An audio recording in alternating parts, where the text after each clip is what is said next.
the wake of the JPMorgan mess, he's compared the firm to a gambling casino. The Vermont Independent has introduced a bill to remove all bankers, including CEO Jamie Dimon, from the board of the Federal Reserve, the New York Fed. Here now, Senator Bernie Sanders with me. Good to see you, Senator. Good to be here. Thank you so much for joining us. So I want to get to this removing all the bankers from the board of the Fed first. Where does that legislation stand? It stands ready to go in terms of an amendment, and I think, surprisingly enough, you're going to see not just progressives voting for it, but a lot of conservative Republicans who have long had concerns about the Fed. The issue here is not hard to understand. Fed plays a very important role in our economy.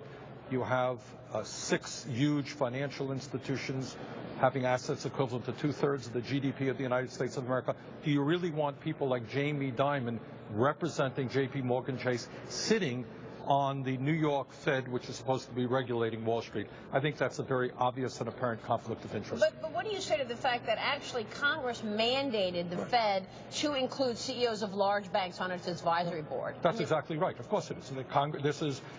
We just talked to Bernanke about that, who came before the Joint Economic Committee last week, and I raised that question. He said, hey, Congress mandated that. If you guys want to change it, go ahead and change it. So I'm not criticizing the Fed per se. It is a congressional action, and it's got to change.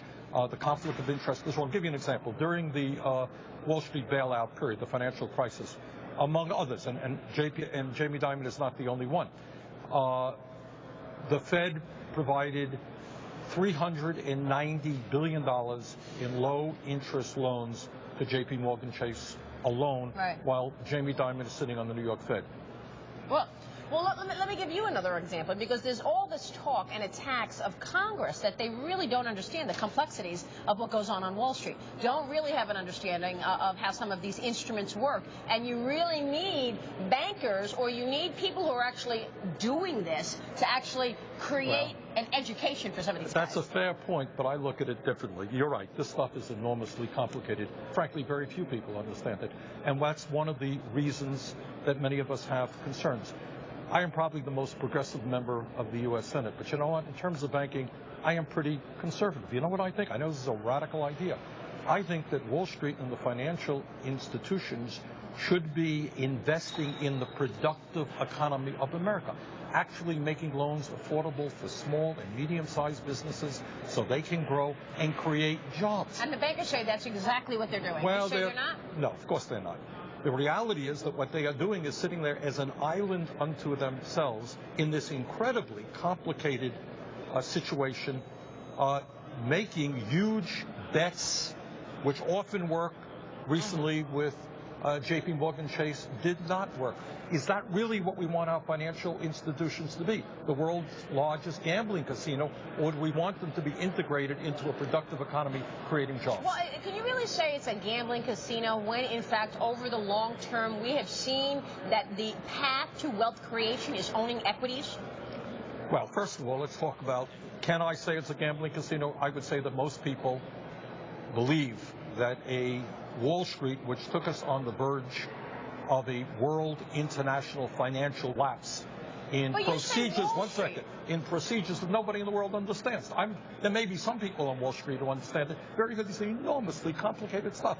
Do I believe it's a gambling casino? Of course I do. So then why do you allow pensioners to own stocks? How come 401ks own stocks? How come you're putting these people in gambling?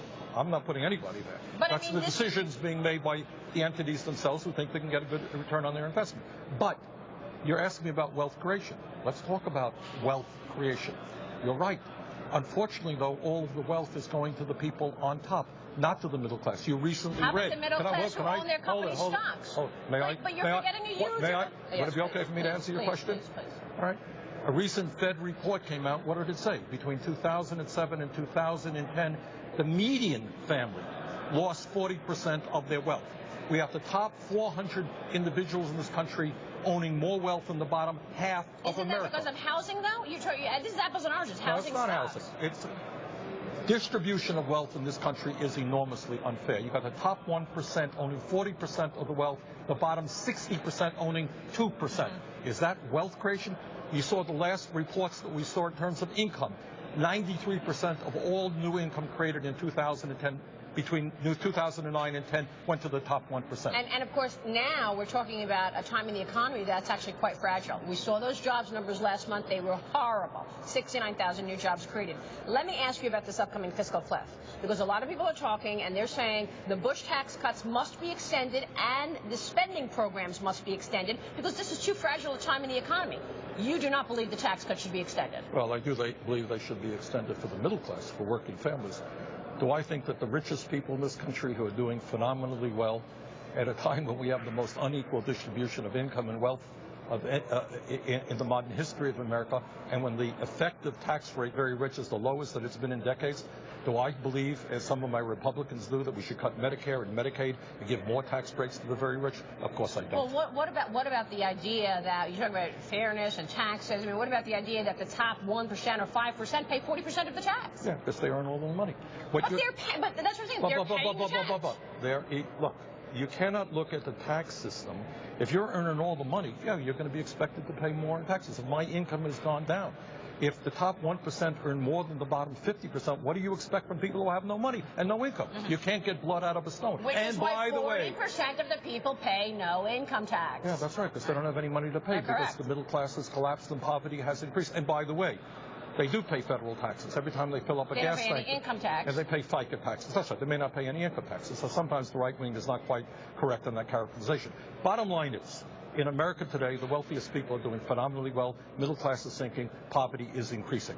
We need to make huge investments in our economy. We need to rebuild our infrastructure. We need to transform our energy system, create the millions of decent-paying jobs that we can. And I am very disturbed that our Republican friends in the House keep balking at a modest transportation bill that can put a few million people back to work. Let me ask you about tomorrow. The president is making another speech on the economy. We know that, framing the administration's position ahead of the election.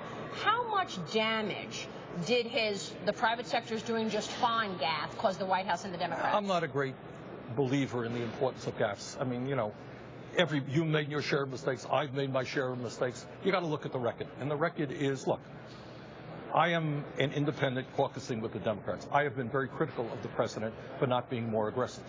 But compared to Romney and the Bush trickle-down economic theory, you talked about 69,000 jobs being poor. You're right. Compared to what? 700,000 jobs being lost before Obama took office? Giving tax breaks to the rich, deregulating Wall Street, unfettered free trade. Those are policies supported by Romney. They do not work for the middle class of this country, in my humble opinion. You think Dodd-Frank worked? Do I think what? Has Dodd-Frank done anything for the financial system? Has who done? Dodd-Frank. Dodd-Frank. Well, first of all, a lot of the provisions haven't been implemented yet. I think it's a modest step forward. I think it has not gone far enough. Senator, good to have you on the program.